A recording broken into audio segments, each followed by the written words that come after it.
Welcome to a Fables a Day, in which the Archivist reviews an issue of Fables a day up till the final issue, where he will undoubtedly cry like a baby. And there is no restraint on spoilers, so if that's a problem for you, well then go read the series and then come back. On with the show.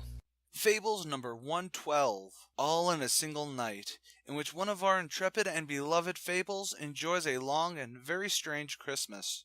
So the mass migration back to the farm is in full swing while the wolves return to Wolf Manor, but Windschool is out for the holidays. And that night, Rose Red is visited by a new agent of Hope. That godlike being that's been talking to her, it's Hope. This time in the form of a cricket, who brings Rose to see what she's getting herself into. Rose is brought to Santa Claus himself, who is actually the paladin of Hope for Justice. While she helps him with his packages, Santa tells her that she needs to figure out what sort of hope she is meant to embody. But her cricket ride appears, and they vanish to visit the next paladin of hope, the little matchstick girl. So to break our hearts, she's the caretaker of hope deferred.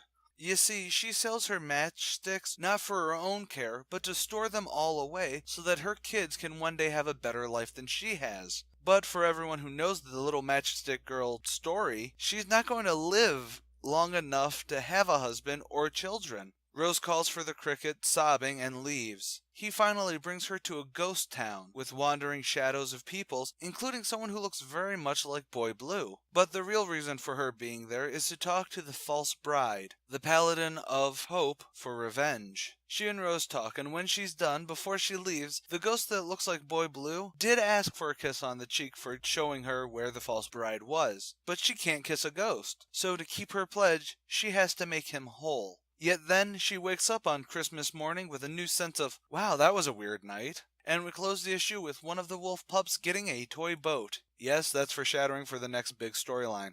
I really love the message of this issue. While it's still very Christmas-centric, using Santa, the little matchstick girl, and basically the Ghost of Christmas Future as the three paladins of hope to make a very Christmas carol-y sort of feel, it really truly showcases the scope and range of this series as a whole. Instead of being about how hope is good and positivity is great, these paladins, save for Santa, are all tragic characters who show that hope is something fragile that must be paired with action to have any consequences, good or bad. So with her path laid out, eventually we'll find out what sort of hope she'll represent, but that'll have to wait until her storyline comes up. And tomorrow we get a quick filler issue, but come back, it might not be that bad.